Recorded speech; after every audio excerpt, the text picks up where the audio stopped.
Session is being recorded, beta. Acha. Beta, let me explain the concept that we were discussing yesterday. We will connect with the previous discussion. So the concept under discussion in last class was, if you have an atom like this is nucleus, okay? And this is, suppose, inner shell electron, okay? These are inner shell electrons. And then if this is the valence shell, beta, तो this very electron is valence electron, okay? अच्छा बेटा, जो electron nucleus से जितना दूर होता जाएगा ना, उसकी एनर्जी इंक्रीज होती जाएगी. This electron has high energy because it is for from the nucleus. This electron has high energy. ठीक है. एक दूसरा इलेक्ट्रॉन लेट से मैं ले लूं, लेट से this electron I am taking, right? तो इस इलेक्ट्रॉन की जो, जिसको मैंने ग्रीन मार्क किया है, इसकी एनर्जी जो पहले वाले इलेक्ट्रॉन, जो वैलेंस इलेक्ट्रॉन, उससे रिलेटिवली लो होगी. ठीक है. इस इलेक्ट्रॉन की एनर्जी लो होगी, जबकि जो इलेक्ट्रॉन न्यूक्लियस से जितना दूर होगा ना, इतनी ज्यादा उसकी एनर्जी होगी, राइट? तो ये जिसको मैंने ब्लैक से मार्क किया है, इस इलेक्ट्रॉन की एनर्जी हाई है, और जिसको मैंने ग्रीन से मार्क किया, इस इलेक्ट्रॉन की एनर्जी लो है. ओके. अब बेटा मुझे बताओ कि इस जो ये वैलेंस इलेक्ट्रॉन है, इसको रिमूव करने के लिए जो एनर्जी रिक्वायर्ड होगी, और जो ये ग्रीन मैंने मार्क किया है, इस इलेक्ट्रॉन को रिमूव करने के लिए जो एनर्जी रिक्वायर्ड होगी, वो एनर्जी सेम तो नहीं होगी ना दोनों? नहीं होंगी सर. ठीक है. अच्छा, अब जो कॉन्सेप्ट बेटा मैं बता रहा हूं वो ये है कि जिस इलेक्ट्रॉन की ऑलरेडी एनर्जी हाई हो, उससे लेस एनर्जी रिक्वायर्ड होगी. लेस एनर्जी रिक्वायर्ड होगी to remove from the atom, to remove from atom, right? क्योंकि ये उसका न्यूक्लियर पुल कम होगा, तो इस वजह से लेस एनर्जी चाहिए होगी. हाँ, यस, कह सकते हैं, यस, न्यूक्लियर पुल कम होगा, और उस इलेक्ट्रॉन, वो इलेक्ट्रॉन ऑलरेडी हाई एनर्जी में है, तो उससे थोड़ी सी एनर्जी चाहिए, क्योंकि इलेक्ट्रॉन को काइनेटिक एनर्जी चाहिए होती है ना, क्योंकि उसने शेल से निकल के फ्री मूविंग स्टेट में आना होता है. ठीक है.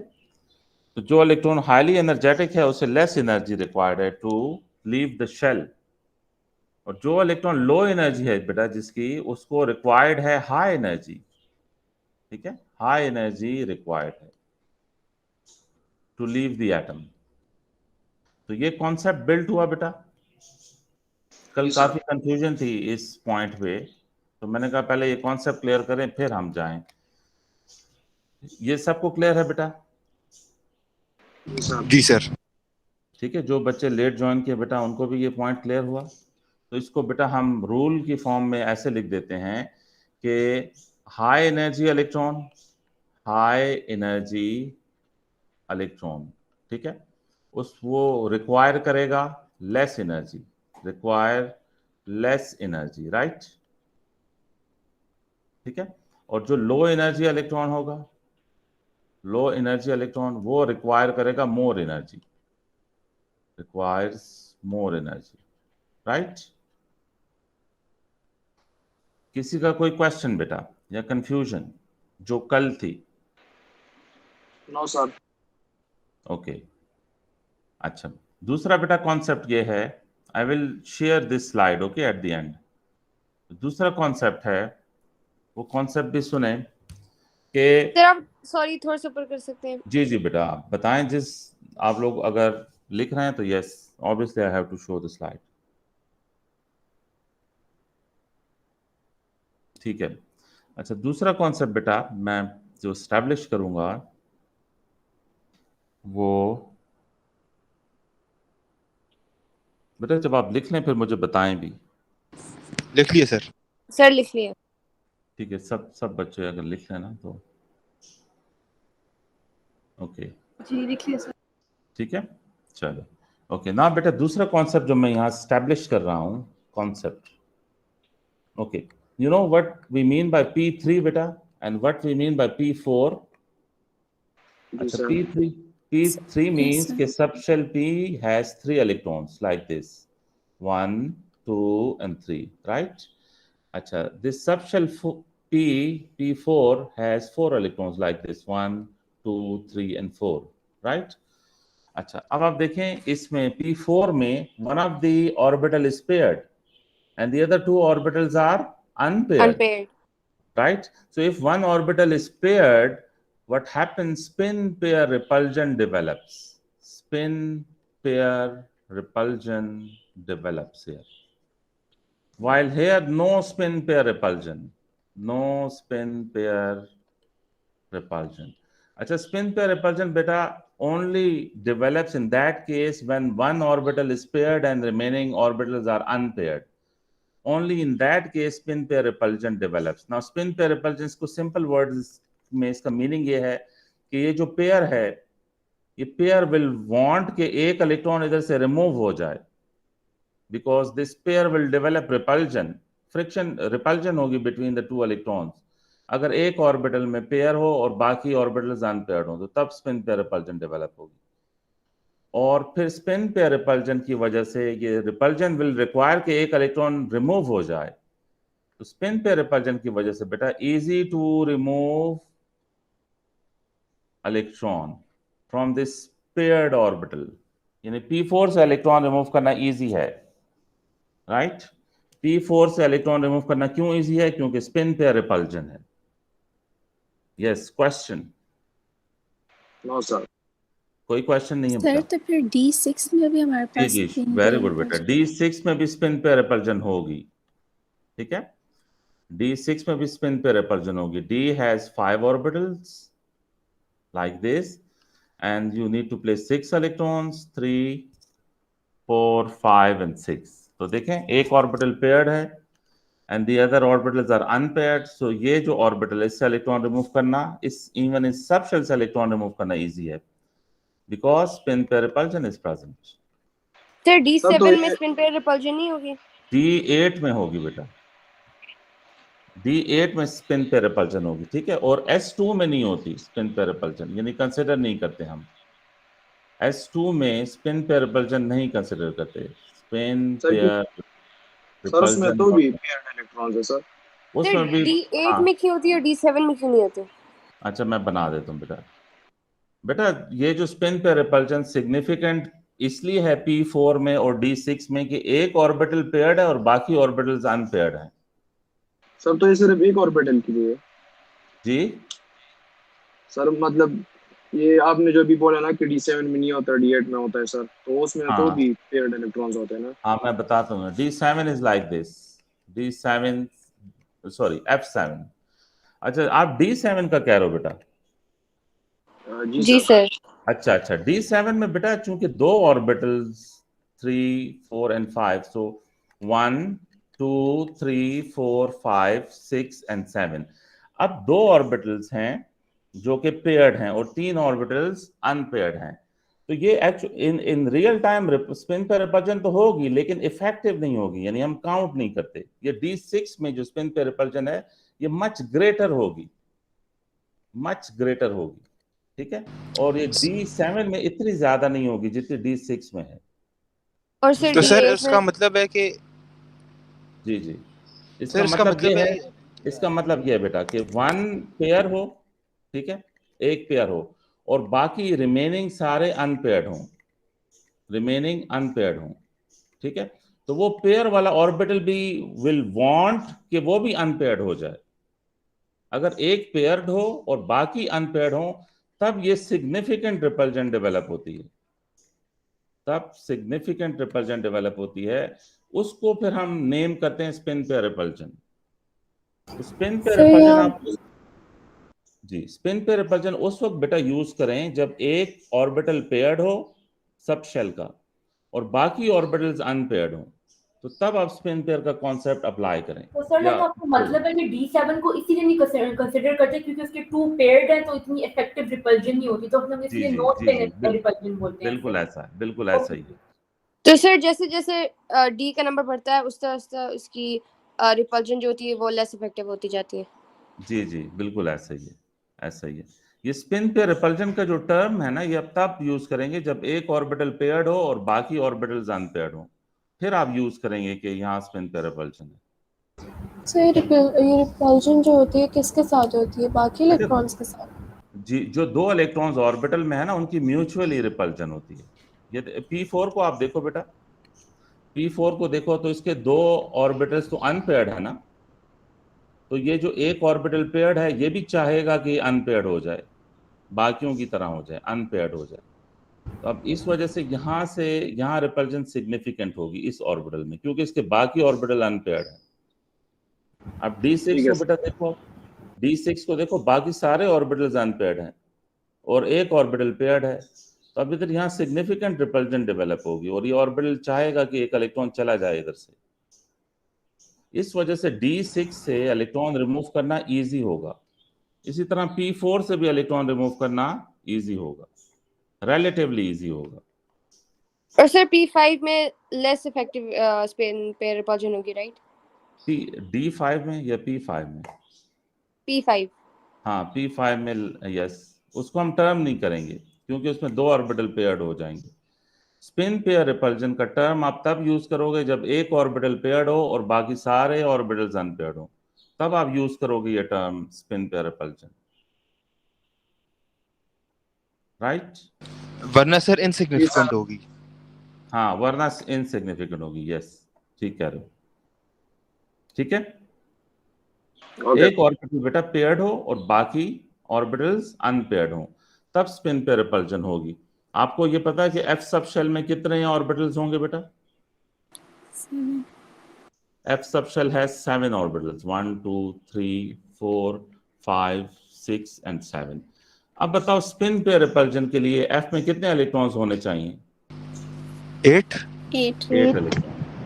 F8 में स्पिन पेयर रिपल्जन होगी 1 2 3 4 5 6 7 8। अब देखो, एक ऑर्बिटल पेयर्ड है, बाकी सारे ऑर्बिटल्स अनपेयर्ड हैं, तो there develop spin pair repulsion. Concept समझ में आया? तो सर ये जो एक ऑर्बिटल है सर, इन दोनों इलेक्ट्रॉन्स के दरमियान रिपल्जन होगा सर, तो इससे इलेक्ट्रॉन रिमूव करना आसान होगा। जी जी, ये रिजल्ट है स्पिन पेयर रिपल्जन का। रिजल्ट बेटा क्या होगा या इफेक्ट क्या होगा? रिजल्ट ये होगा कि easy to remove electron, easy to remove electron from F8, ठीक है। जहां स्पिन पे रिपल्जन होगी उस सब शेल से इलेक्ट्रॉन रिमूव करना इजी होगा, क्योंकि वो जो पेयर है वो खुद चाह रहा है कि एक इलेक्ट्रॉन निकल जाए, रिपल्जन है उनके दरमियान, राइट? क्लियर हो गया बेटा? जी sir. Okay, so now I think हम मूव करते हैं अपने कॉन्सेप्ट की तरफ जो कल हमने स्टार्ट किया था। तो बेटा कल हमने स्टार्ट तो यहां से किया था कि generally ionization energy increases across the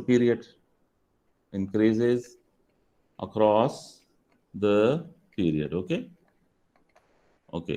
और बेटा ये पीरियड के मेंबर्स मैं लिख दूं, लिथियम है, देन बेरिलियम है, देन बोरॉन है, देन कार्बन है, देन नाइट्रोजन है, देन ऑक्सीजन है, देन फ्लोरीन है, देन नियॉन है।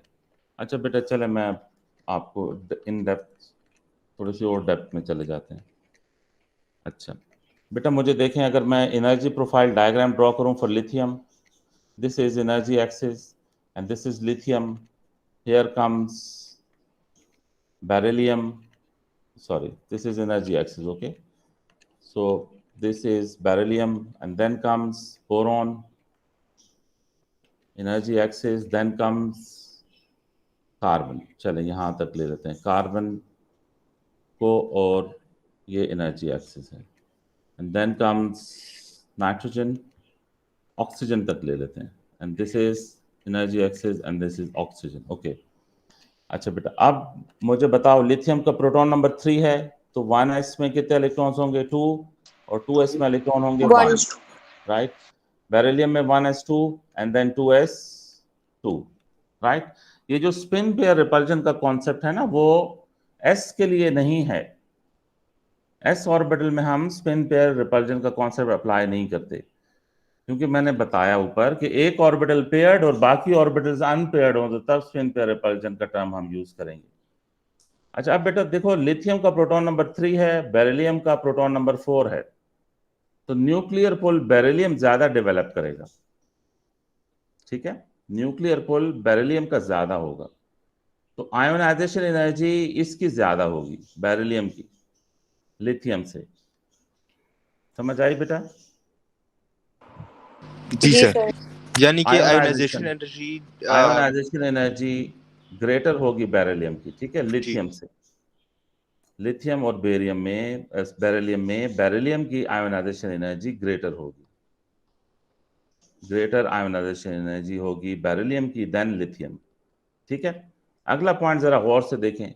Boron is like this 1s2 2s2 and 2p1। ठीक है, अब वो कॉन्सेप्ट अप्लाई करें बेटा। 2p1 की एनर्जी ज्यादा है या 2s2 की एनर्जी ज्यादा है? 2p1। 2p1 की एनर्जी 2p1 की ग्रेटर ज्यादा है, सर। 2p1 की एनर्जी ग्रेटर है। तो जिस इलेक्ट्रॉन की एनर्जी ग्रेटर हो, it requires less energy to leave the atom. That is the reason कि जो बोरॉन है वो डेविएट करेगा फ्रॉम द ट्रेंड। और बेटा ट्रेंड मैंने ऊपर लिखा हुआ है कि generally ionization energy increases across the period, लेकिन बोरॉन इस ट्रेंड को फॉलो नहीं करेगा, डेविएट करेगा इस ट्रेंड से। क्यों बेटा? क्योंकि बोरॉन से जो इलेक्ट्रॉन रिमूव होगा वो 2p1 इलेक्ट्रॉन होगा, और 2p1 electron has high energy. Right बेटा? Yes sir. अच्छा, ये पॉइंट एक्चुअली कल हम एक्सप्लेन कर रहे थे कि बोरॉन इस डे ट्रेंड को फॉलो नहीं करेगा, क्योंकि बोरॉन का 2p1 electron has high energy. दूसरी बात बेटा कि जो शील्डिंग है वो in terms of sub shells भी देखेंगे आप। Shielding in terms of sub shell भी देखी जाती है। देखें, और 2p1 बोरॉन की इलेक्ट्रॉन ज्यादा शील्डिंग होगी। 2p1 इलेक्ट्रॉन के लिए इनर शेल इलेक्ट्रॉन्स कितने हैं बेटा? 4 हैं। 2p1 के लिए इनर शेल इलेक्ट्रॉन्स 4 हैं, लेकिन 2s2 के लिए इनर शेल इलेक्ट्रॉन्स 2 हैं। सिर्फ इस वजह से sir 2p1 is more shielded as well. Sir 2p1 is more shielded. जी बेटा, yes question. सर क्या ये पॉइंट थोड़ा रिपीट करें वापस से? ये आप अपनी स्क्रीन पे देखें, 2p1 से पहले कितने इलेक्ट्रॉन्स हैं? 4 इलेक्ट्रॉन्स हैं कि नहीं? 1s2 और 2s2 में 4 इलेक्ट्रॉन्स हैं। जी सर, जी सर। तो ये सब शेल के regarding inner shell electrons inner sub shell electron इन्हें बोलेंगे। Okay sir. ये भी शील्डिंग में काउंट होते हैं। ये अब शील्डिंग हम सब शेल वाइज देख रहे हैं। ठीक है सर। ठीक है, और 2s2 के से पहले आप देखें 1s2 के 2 इलेक्ट्रॉन्स हैं, तो सब शेल वाइज बेरिलियम का जो वैलेंस इलेक्ट्रॉन है उसकी कम शील्डिंग है, जबकि बोरॉन में सर ज्यादा शील्डिंग है। ठीक है, बोरॉन का शील्डिंग इफेक्ट ज्यादा होगा। हाँ यस, और ये सब शेल वाइज हमने चेक किया तो हमें पता चला। ठीक है, तो ये अब आपको समझ में है कि बोरॉन क्यों डेविएट करेगा उस ट्रेंड से। एक तो बोरॉन का 2p1 इलेक्ट्रॉन हाई, उसकी एनर्जी हाई है, और दूसरा मोर शील्डेड। सर ये जो आपने 2p1 क्या लिखा है ग्रेटर एनर्जी, ये ग्रेटर आयनाइजेशन एनर्जी आप नहीं, ये आयोनाइजेशन एनर्जी नहीं है बेटा, ये इस इलेक्ट्रॉन की अपनी एनर्जी है। आप देखो एनर्जी एक्सिस मैंने मेंशन किया हुआ ना, ये हर इलेक्ट्रॉन की अपनी भी तो एनर्जी होती है ना। तो ये 2p1 इलेक्ट्रॉन की अपनी एनर्जी वो ज्यादा है, ये मैं कंपेयर बेटा इससे कर रहा हूँ। 2p1 को मैं लेकिन सर आपने 2s2 लिथियम और बेरिलियम में आयनाइजेशन एनर्जी का लिखा हुआ है। हाँ बेटा, वो तो जो रिक्वायर्ड एनर्जी है ना, बेरिलियम का तो मैंने ये लिखा है कि बेरिलियम को की आयोनाइजेशन एनर्जी ग्रेटर होगी लिथियम से, क्योंकि बेरिलियम का प्रोटॉन नंबर ज्यादा है। Okay sir. ठीक है, लेकिन बोरॉन की आयोनाइजेशन एनर्जी लेस होगी बेटा, लेस फर्स्ट आयोनाइजेशन एनर्जी होगी बोरॉन की बेरिलियम से। क्यों बेटा? बोरॉन सर की क्योंकि उसकी बेरिलियम अपनी से एनर्जी क्यों से होगी? क्योंकि 2p1 उसके इलेक्ट्रॉन की अपनी एनर्जी ज्यादा है, तो उसे कम एनर्जी चाहिए रिमूव होने के लिए, और 2p1 इलेक्ट्रॉन ज्यादा शील्डेड भी है।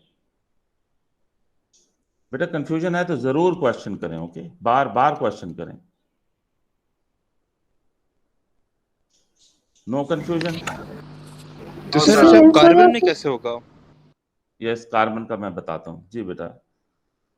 जी कोई और क्वेश्चन भी था? तो सर इस वजह से अगर इसकी ग्रेटर एनर्जी है तो इस वजह से ये क्यों मतलब इस ट्रेंड को फॉलो नहीं करेगा? हाँ, जब जिस इलेक्ट्रॉन की बेटा यहाँ हमने कॉन्सेप्ट स्टैब्लिश किया है, ये देखो यहाँ कि जिस इलेक्ट्रॉन की अपनी एनर्जी हाई होगी उसको बाहर से कम एनर्जी रिक्वायर्ड होगी लीव करने के लिए। बाहर से जो आप एनर्जी दे रहे हैं वो आयोनाइजेशन एनर्जी होती है। सर वो बात तो समझ आ गई है। हम्म तो तो जब P1 की एनर्जी खुद अपनी एनर्जी उसकी ज्यादा है तो बाहर से थोड़ी एनर्जी लेगा तो उसकी फर्स्ट आयोनाइजेशन एनर्जी कम हो जाएगी। तो बोरॉन की फर्स्ट आयोनाइजेशन एनर्जी बेरिलियम से कम आएगी। जी सर सही। ठीक है, ये एक मिनट इसको ग्राफ से भी लिंक कर देंगे ना अभी तो फिर और क्लियर हो जाएगा। जी बेटा, any question? Any question? Carbon की तरफ पहले जाते हैं बेटा, पहले मैं ये एरिया क्लियर कर दूं, ये कॉन्सेप्ट इधर से क्लियर हो जाए ना। सर शील्डिंग का क्या? सर जी शील्डिंग से जी कैसे इफेक्ट पड़ता है आयोनाइजेशन एनर्जी पे? ज्यादा चाहिए होगी फिर? बेटा, कम? जब न्यूक्लियस शील्ड हो जाए तो न्यूक्लियर पुल कम नहीं हो जाएगा? हाँ जी, तो ज्यादा शील्डिंग यानी कि कम वो न्यूक्लियर कम पुल होगा एनर्जी फिर आउटसाइड, चाहिए होगी ना। आउटर हाँ, इलेक्ट्रॉन्स पे ना? शील्डिंग ज्यादा होने से न्यूक्लियर पुल कम हो जाएगा। ठीक ठीक, क्योंकि ज्यादा फिर राइट, वो शेल्स होंगी और इलेक्ट्रॉन्स होंगे। यस। सर मतलब कि जब भी हम आयोनाइजेशन एनर्जी को देख रहे होंगे तो हमने उसको उससे पीछे वाले एलिमेंट से कंपेयर करना है। हाँ हाँ, या तो ये, और या जो पीरियड है ना, हम पूरा पीरियड डिस्कस करेंगे तो उस पीरियड में आपको पता चलेगा कि दो पोजीशंस, दो पॉइंट्स पे डेविएशन होगी। उन दो पॉइंट्स पे डेविएशन के रीजंस आपको आने चाहिए और बाकी सारे पीरियड में इंक्रीज होगी आयोनाइजेशन एनर्जी। ठीक है, तो इस ओके सर। पीरियड को एज अ होल लेना। अगर हम लिथियम से बेटा स्टार्ट करें तो लिथियम से बेरिलियम की आयोनाइजेशन एनर्जी ज्यादा है। ठीक है, राइट बेटा, आयोनाइजेशन एनर्जी बेरिलियम की ज्यादा है लिथियम से। और ये एलिमेंट्स है ना, लिथियम था, फिर बेरिलियम था, उसके बाद बोरॉन था, फिर उसके बाद कार्बन था, उसके बाद नाइट्रोजन था, उसके बाद ऑक्सीजन था, उसके बाद फ्लोरीन और फिर नियॉन। राइट, अब देखो बोरॉन की फर्स्ट आयोनाइजेशन एनर्जी अब कम आ रही है। एक्सपेरिमेंटली ये फाउंड हुआ है कि बोरॉन की फर्स्ट आयोनाइजेशन एनर्जी बेरिलियम से कम होगी। ठीक है, अब यही क्वेश्चन एग्जामिनर आपसे करेंगे कि बोरॉन की क्यों कम है बेरिलियम से, हालांकि अक्रॉस द पीरियड तो आयोनाइजेशन एनर्जी ने इंक्रीज करना है। बेटा क्या आंसर लिखोगे, बोरॉन की आयोनाइजेशन एनर्जी क्यों कम है बेरिलियम से? सर क्योंकि इसलिए उसमें क्योंकि उसमें जो है ना energy of balance 2p1 electron जो ज्यादा है है इक्वल टू और वो it हाँ, has greater ठीक है energy, ठीक है so it ठीक will है need less ठीक है ठीक energy है। to remove electron. Yes, boron का जो इलेक्ट्रॉन रिमूव वही। होगा ना बेटा वो 2p1 वाला इलेक्ट्रॉन रिमूव होगा, तो 2p1 electron has high energy. टू तो हाई जो इलेक्ट्रॉन मात्रा, एनर्जी सर, इलेक्ट्रॉन की हाँ, खुद की हाई एनर्जी एनर्जी हाई का होगी। मतलब ये है कि हाई इलेक्ट्रॉन एनर्जी, आप लिख सकते हैं इलेक्ट्रॉन जी एनर्जी भी। ठीक है, और फिर दूसरा लिखेंगे कि 2p1 electron is more shielded, is more shielded. अब ये दो रीजंस ऐसी हैं जिसकी वजह से बोरॉन ये ट्रेंड फॉलो नहीं कर रहा इंक्रीजिंग आयोनाइजेशन एनर्जी का।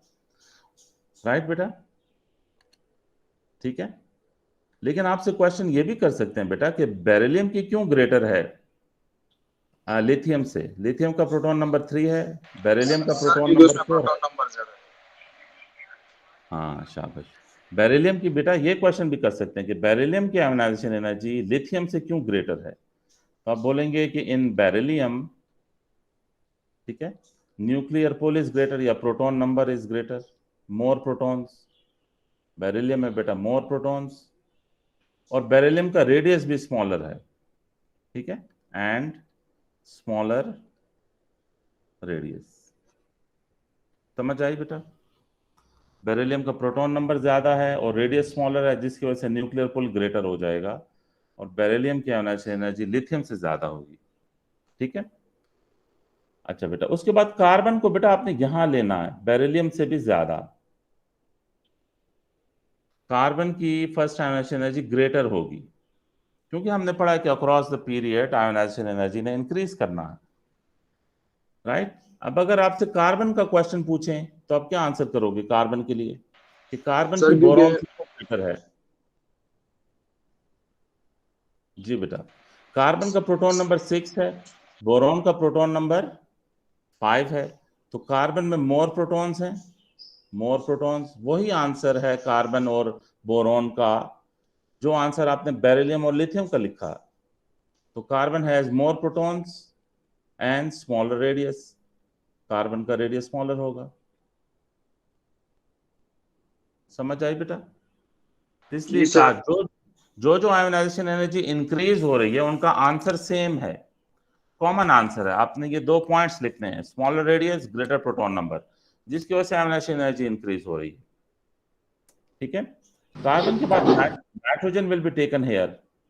तो देखो नाइट्रोजन की आयोनाइजेशन एनर्जी भी ग्रेटर है कार्बन से। क्यों? नाइट्रोजन का ग्रेटर प्रोटॉन नंबर है और स्मॉलर रेडियस है। समझ आ रही है बेटा? अब यहाँ पे क्वेश्चन है तो करें क्वेश्चन, जिस बच्चे का जो क्वेश्चन है you can ask. No sir, clear है। सर ये किसी का वाला कोई पॉइंट क्वेश्चन दोबारा है? समझा सकते हैं? जी बेटा, कौन सा? ये स्मॉलर रेडियस और मोर प्रोटॉन्स वाला। तो सर ये देखिए बोरॉन में भी तो यूं ही हुआ था ना? हाँ हाँ, यस बेटा, बिल्कुल ठीक है। बोरॉन का भी तो प्रोटॉन नंबर ज्यादा है और रेडियस कम है, बिल्कुल ठीक है, ऐसी ही बात है। और यही तो पॉइंट है कि ये फिर क्यों ट्रेंड से डेविएट कर रहा। बोरॉन का भी तो रेडियस स्मॉलर है और प्रोटॉन नंबर ज्यादा है, लेकिन फिर भी ये ट्रेंड से डेविएट कर रहा है। उसकी ये 2 रीजंस हैं कि बोरॉन का जो इलेक्ट्रॉन रिमूव होना है वो P1 से रिमूव होना, और P1 की एनर्जी हाई है और P1 इलेक्ट्रॉन सर ज्यादा शील्डेड है। जी, अब आप सर बोलेंगे तो कार्बन बस का भी इलेक्ट्रॉन P1 से रिमूव होना है। जी बेटा, सर ये बस देखें हमें थोड़ा सा। इसका जी बेटा, सर हमें बस सिर्फ ये देखना चाहिए कि हम मतलब इसमें गलत ना हो कि बेरिलियम और बोरॉन का वो हम करें। सिर्फ इसको देखना चाहिए, और तो सर सारों के लिए सेम है आयनाइजेशन हाँ, और एनर्जी। सबके लिए यस, और सबके लिए ट्रेंड एप्लीकेबल है, ऐसे बोरॉन पे एप्लीकेबल नहीं है। और बोरॉन की रीजन ये सामने आपके है, P1 Sir, electron. instead of writing 2p electron is more shielded, can we write a boron's inner subshells is more shielded than हाँ यस, lithium? यस जनरली आपका कॉन्सेप्ट तो ठीक है, yes you can write, you can write. लेकिन फिर ये answer जरूर नहीं, मार्किंग स्कीम में ये इस तरह के आंसर नहीं होता, लेकिन उसमें आप परेशान ना हो। मार्किंग स्कीम से चेकिंग नहीं होती, मार्किंग स्कीम तो बहुत बड़ी होती है। ये जो पब्लिश करते हैं छोटी सी मार्किंग स्कीम करते हैं। तो आपका आंसर जो है ये जरूरी नहीं कि मार्किंग स्कीम से मैच करे, कॉन्सेप्ट वाइज ठीक होना चाहिए। ठीक है, ठीक है सर। अच्छा बेटा आप जरा देखें। सर जी जी जी बेटा, सर मैं वही कहने लगी थी कि वो पॉइंट क्लियर नहीं हुआ जी कि जी बोरॉन का फिर क्यों होता है डिफरेंट हाँ जी बेटा, बाकी। ये उसके उसके रीजंस ये हैं। 2 के सामने देखें आप स्क्रीन पे, 2 के बोरॉन का प्रोटॉन नंबर ग्रेटर है बेरिलियम से, लेकिन बोरॉन में ये सिचुएशन बन रही है कि इसका इलेक्ट्रॉन 2p1 से रिमूव होना। और आप देख लें 2p1 और बेरिलियम का इलेक्ट्रॉन 2s2 से रिमूव होना। तो आप देखें दोनों में एनर्जी का गैप है कि नहीं? जी ठीक है, सर है। अभी तक जो प्रपोज्ड पॉइंट है वो बोरॉन के लिए ये है। ठीक है, ये एक प्रपोजल है कि मे बी फ्यूचर में कोई रिसर्च हो और ये पॉइंट चेंज हो जाए, वी डोंट नो। लेकिन अभी तक जितने केमिस्ट हैं वो इस पॉइंट पे एग्रीड हैं कि ये बोरॉन में जो डेविएशन है वो इस P1 की वजह से है। इस P1 की अपनी एनर्जी ज्यादा है और ये ज्यादा शील्डेड है। ये वजह है कि प्रोटॉन नंबर के ज्यादा होने के बावजूद, रेडियस कम होने के की बावजूद जो है एनर्जी, फर्स्ट एनर्जी बोरॉन की कम आ रही है। राइट सर बेटा? वो बात तो सही है, मगर बाकियों का भी तो पी में है ना, हाँ तो बाकियों उनकी का भी तो यस, एनर्जी ज़्यादा ठीक होगी। है, यस बाकियों के कार्बन को आप देखो, कार्बन का 1s2, 2s2 और 2p2। ठीक है, अब कार्बन और बोरॉन को कंपेयर करो बेटा, तो कार्बन का इलेक्ट्रॉन भी p से रिमूव होगा, बोरॉन का भी p से रिमूव होगा, तो दोनों के p की एनर्जी तो सेम है। कार्बन और बोरॉन को देखो, दोनों का इलेक्ट्रॉन p से रिमूव होगा और दोनों में शील्डिंग भी सेम है। कार्बन के जी देखो इनर शेल इलेक्ट्रॉन्स 4 हैं, बोरॉन के भी इनर शेल इलेक्ट्रॉन्स 4 हैं। तो कार्बन और बोरॉन को देखो तो दोनों के p की इलेक्ट्रॉन्स हैं, p की एनर्जी सेम है, शील्डिंग भी सेम है। तो जब शील्डिंग सेम है और p के इलेक्ट्रॉन्स की एनर्जी भी सेम है, तो अब फिर प्रोटॉन नंबर इफेक्टिव हो गया। अब प्रोटॉन नंबर इफेक्टिव हो गया। अब हम बोलेंगे कार्बन का चूंकि प्रोटॉन नंबर ज्यादा है, न्यूक्लियर पुल ज्यादा है, इसलिए कार्बन की अब ज्यादा होगी। समझ आई अब बात? जी sir, thank you so much, मैंने आपको बहुत तंग किया, नहीं सॉरी। नहीं नहीं बेटा, इट्स योर राइट बेटा, आपका जो क्वेश्चन हो I excuse me ma'am sir. I be happy if you ask question. जी बेटा, यस। सर एक सवाल था सर प्रोटॉन नंबर ज्यादा होता है तो एटॉमिक रेडियस कैसे कम होता है सर? प्रोटॉन नंबर ज्यादा होने से न्यूक्लियर पुल ज्यादा होता है बेटा। ठीक ठीक। ठीक तो है, यानी शील्डिंग भी ज्यादा नहीं होगी, फिर शेल्स इंक्रीज करेंगी? पीरियड में तो शेल्स कांस्टेंट होते हैं ना। अच्छा हाँ सही एक सही है अब समझ आई, एक है शील्डिंग शेल वाइज, और यहाँ जो अब याद आ डायग्राम गई। ठीक ठीक। अब सामने जो शील्डिंग आपके है ना इस वक्त स्क्रीन पे, वो सब शेल वाइज शील्डिंग है। अच्छा ठीक ठीक ठीक। ठीक है। अच्छा, तो फिर तो देखो अभी कांस्टेंट नाइट्रोजन है। में, हाँ नाइट्रोजन में 1s2 2s2 एंड 2p3। अब देखो जी सर, नाइट्रोजन का इलेक्ट्रॉन भी p से रिमूव होगा, कार्बन का इलेक्ट्रॉन भी p से रिमूव होगा।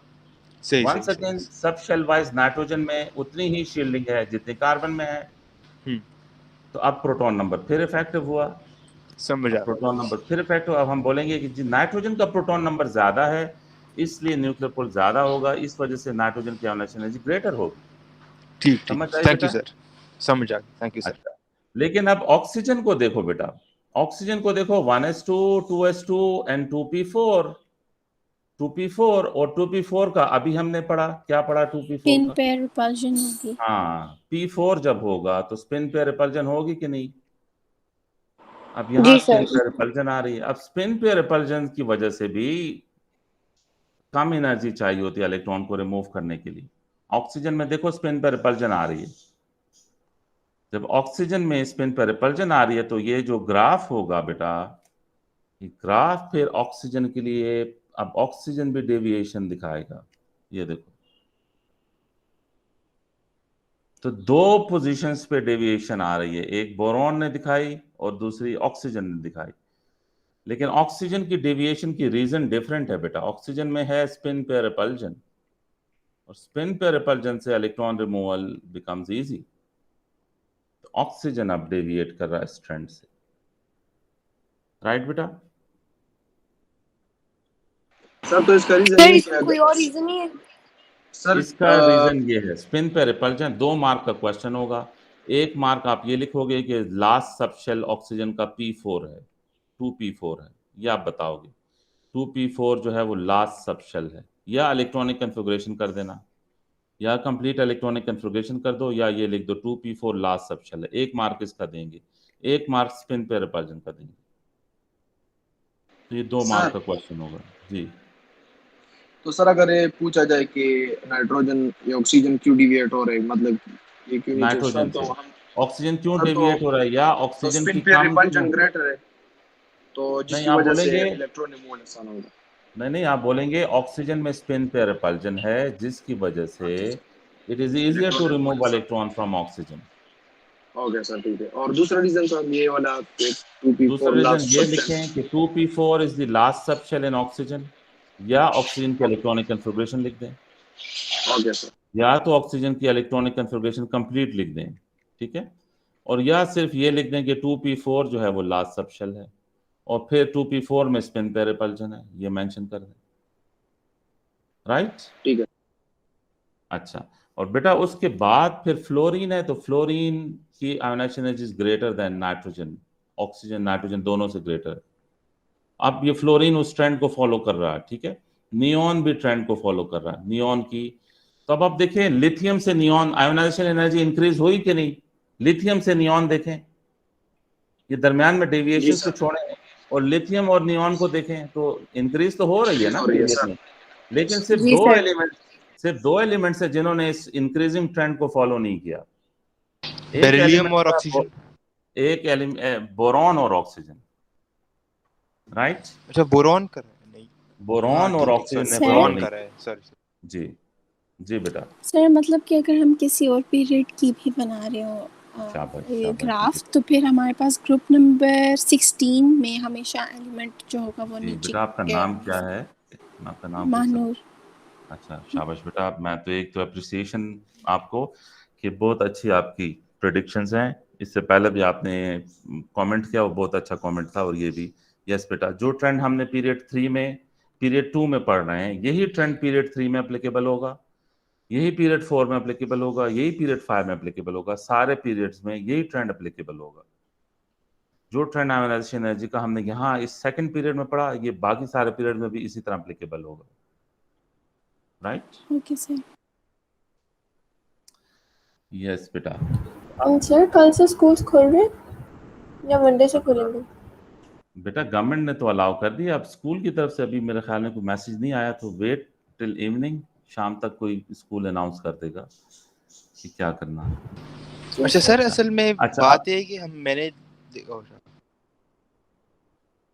जी बेटा, मैं लाइव स्ट्रीम, अगर स्कूल में हुआ ना तो मैं लाइव स्ट्रीम करूंगा, मैं रिकॉर्ड भी करूंगा ठीक लेसन, और सही मैं सर। लाइव स्ट्रीम भी करूंगा, तो जो बच्चे घर से लेना चाहें वो ले सकते हैं। ठीक है, ओके। अच्छा बेटा, अब एक और पॉइंट देखें, ये जो बोरॉन है ना बेटा, ये जो लिथियम है, it is member of group 1, beryllium is member of group 2, boron is member of group 13 बेटा।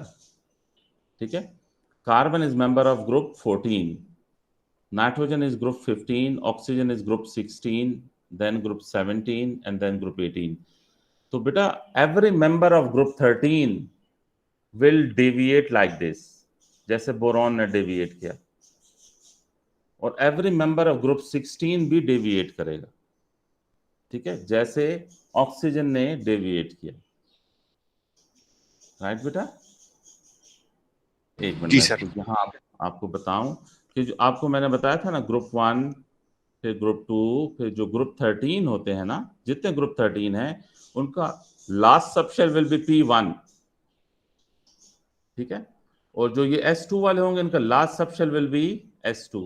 तो ऑब्वियसली ये डिफरेंस डेवलप हो रहा है यहाँ पे। ग्रुप 13 का P1 इलेक्ट्रॉन की क्या होगी, हैज हाई एनर्जी, और ये P1 इलेक्ट्रॉन ज्यादा शील्डेड भी होगा, मोर शील्डेड। तो जितने ग्रुप 13 के मेंबर्स हैं उनकी ionization energy corresponding group 2 member से कम होगी। बेटा समझ आई, करस्पॉन्डिंग ग्रुप 2 मेंबर्स का क्या मतलब है, एक ही पीरियड सेम हो तो ग्रुप 13 के मेंबर की ग्रुप 2 के मेंबर से कम होगी आयोनाइजेशन एनर्जी। ठीक है, और फिर ग्रुप 14, ग्रुप 15 और जितने ग्रुप 16 मेंबर्स हैं उनका लास्ट सबशेल P4 होगा, और P4 में spin pair repulsion will be there.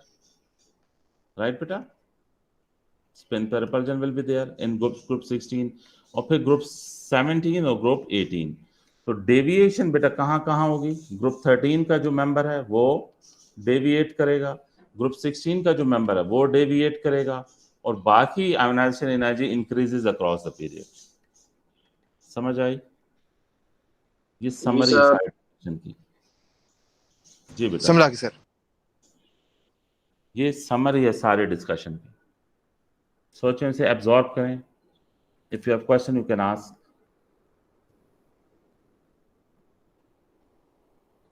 ठीक है, और बेटा ये इस तरह से आपको याद होना चाहिए, वरना एमसीक्यूज आप नहीं डील कर पाओगे। राइट, ये आपको पता सर होना चाहिए इंशाल्लाह कि याद ग्रुप, रहेगा सर। हाँ ग्रुप 13 पे डेविएशन होगी और ग्रुप 16 पे डेविएशन होगी। अदरवाइज अगर ये बात नहीं पता ना तो फिर एमसीक्यू आपसे, कुछ एमसीक्यूज हैं वो आपसे नहीं डील हो पाएंगे। राइट, अच्छा बेटा ये स्लाइड मैं शेयर कर दूंगा आपको एंड में।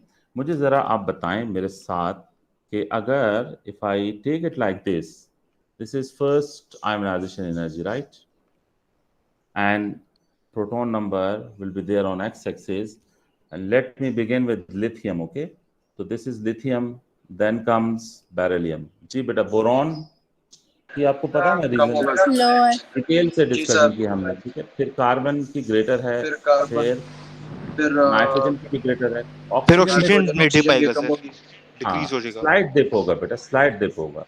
ठीक है, तो ये स्पिन पे रिपल्जन है ऑक्सीजन में। देन कम्स बेटा फिर उसके बाद, क्लोरीन, और फिर उसके नियॉन। बाद नियॉन। अच्छा बेटा, नियॉन के बाद ये पीरियड एंड हो गया ना, second period is ended here. ठीक है, अब थर्ड पीरियड ने स्टार्ट होना। तो थर्ड पीरियड का जो फर्स्ट मेंबर है उसकी ionisation energy much great lesser होगी, much lesser. Sodium will be here. ठीक है, इसकी रीजन क्या है बेटा, नियॉन देखो तो नियॉन में का proton number is 10, so 2 and 8, neon के 2 शेल्स हैं, लेकिन सोडियम के बेटा कितने शेल्स हैं, सोडियम में 3। कितने शेल्स हैं बेटा, 3 मतलब शेल्स हैं, सर और ये नियॉन शील्डिंग में कितने इफेक्ट शेल्स ज्यादा हैं? होगा, हाँ, सोडियम का शील्डिंग इफेक्ट भी तो ज्यादा न्यूक्लियर है, पुल कम रेडियस भी होगा। ग्रेटर है। न्यूक्लियर पुल सोडियम कम का होगा।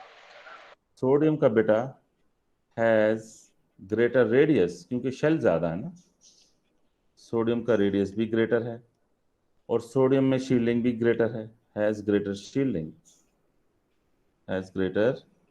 Shielding than neon. ये कंपैरिजन हो रहा है नियॉन से। दैट इज द रीजन कि सोडियम की आयोनाइजेशन एनर्जी कम है नियॉन से। और बेटा दूसरा कॉन्सेप्ट ये है कि जब पीरियड चेंज होगा ना तो ग्रेटर डिक्रीज आएगा आयोनाइजेशन एनर्जी में। याद रहेगी बेटा ये बात। बेटा जब और पीरियड सर चेंज होगा, ये सर हर एक के लिए ऐसा ही होता है, जब पीरियड हर चेंज एक के होता है लिए, तो हर एक के लिए ये नोबल गैस से जब आप नेक्स्ट पीरियड की एल्कली मेटल पे आओगे ना, ये नोबल गैस है। नोबल गैस से जब आप नेक्स्ट पीरियड की एल्कली मेटल पे या ग्रुप 1 पे जब जाओगे तो आयोनाइजेशन एनर्जी का बहुत ज्यादा गैप होगा, राइट बेटा। ये पॉइंट्स जो हैं वो मैं कल आपको लिखवाऊंगा। ये सोडियम का नियॉन से छोटे छोटे क्वेश्चन के आंसर्स मैं लिखवा दूंगा। अभी जरा मैं इस ग्राफ को कंप्लीट करना चाह रहा हूं। बेटा सोडियम के बाद magnesium will be here, right. Magnesium group 2 का मेंबर है। तो उसके बाद एल्यूमिनियम को बेटा मैं कहाँ लूं? लोअर ग्रुप 3 नीचे। में। शाबाश। Lower sir. हाँ, एल्यूमिनियम ग्रुप 13 का मेंबर है तो एल्यूमिनियम को थोड़ा सा नीचे लें। अब एल्यूमिनियम की आयोनाइजेशन एनर्जी मैग्नीशियम से क्यों लेस है? एग्जैक्टली वही रीजन है जो आपने बोरॉन और बेरिलियम के लिए डिस्कस किया। बेटा मैग्नीशियम कॉन्फ़िगरेशन इज, देखो 1s2 2s2 2p6 and 3s2। This is for magnesium. Aluminium's proton number is 13, so it's 1s2 2s2 2p6 3s2 and 3p1। देखो वही डिस्कशन हो गई ना कि एल्यूमिनियम का इलेक्ट्रॉन रिमूव होना है 3p1 से और 3p1 has high energy, 3p1 has high energy और 3p1 electron is more shielded. देखो 3p1 इलेक्ट्रॉन ज्यादा शील्डेड है और 3s2 इलेक्ट्रॉन लेस शील्डेड है। तो इसलिए group third every member of group 13 उसकी स्लाइटली लेस होगी ग्रुप 2 के मेंबर से, फर्स्ट आयोनाइजेशन एनर्जी। उसके बाद बेटा silicon will be taken here, phosphorus will be taken here. बेटा फॉस्फोरस के बाद सल्फर आएगा तो सल्फर की भी स्लाइड डिक्रीज होगी। क्यों बेटा? डिक्रीज हो गया सर। सल्फर की सर क्यों यही डिक्रीज रीजन हो हो। रही? नहीं, सल्फर की कॉन्फ़िगरेशन करें ना तो लास्ट सबशेल P4 बनेगा सर स्पिन सल्फर में। Pair repulsion, spin pair spin पे रिपल्जन रिपल्जन और होगी। P4 लास्ट ऑप्शन है। हाँ ये, और एल्यूमिनियम का P1 3p1 electron will be the last electron, ठीक है। और बेटा सल्फर के बाद फिर क्लोरीन होगा तो क्लोरीन इज हेयर और देन आर्गॉन तो आर्गॉन इज हेयर, ठीक है। यस बेटा, आपके कोई क्वेश्चंस हैं तो यू कैन आस्क। अब नो आप सर, देखें क्लियर है पीरियड सर। 2 में, पीरियड 2 में नो और सर। पीरियड 3 में। अच्छा बेटा देखें पीरियड 2 और पीरियड 3 में एक जैसा ट्रेंड है या नहीं? सर जो जी ट्रेंड सर। एक ही पीरियड 2 ट्रेंड है में सर। है वही ट्रेंड पीरियड 3 में है, ठीक है। तो ये ट्रेंड सेम रहेगा सारे पीरियड्स सर में। पीरियड 4 है हमारे सिलेबस में। नहीं बेटा, पीरियड 4 इस तरह तो है, यानी कॉन्फ़िगरेशन के लिए आप यूज कर सकते हैं। पीरियड 4 में असल में ट्रांजिशन एलिमेंट्स आ जाते हैं तो ट्रांजिशन एलिमेंट्स A2 में फिर डिस्कस होंगे। लेकिन अगर पीरियड 4 से आप ट्रांजिशन एलिमेंट्स को रिमूव कर दें तो बाकी एलिमेंट्स इस तरह का ट्रेंड शो करेंगे जैसे आपके सामने है, ठीक है। Period sir. 5 में भी ट्रांजिशन एलिमेंट्स को अगर आप रिमूव कर दें तो बाकी जो एलिमेंट्स होंगे उनका वो ट्रेंड होगा जो सामने आपके पास स्क्रीन पे है, ठीक है। राइट। Yes sir. ठीक है बेटा, so that is what we have for today बेटा। सो इंशाल्लाह कल फिर हम थोड़ा सा इस ग्राफ को फर्दर डिस्कस करेंगे और फिर आगे मूव करेंगे, ठीक है। अल्लाह हाफिज़ सर। अल्लाह हाफिज अल्लाह बेटा। हाफिज़ सर। अल्लाह हाफिज, अल्लाह हाफिज बेटा। सर एक मिनट इसकी स्क्रीनशॉट ले लो।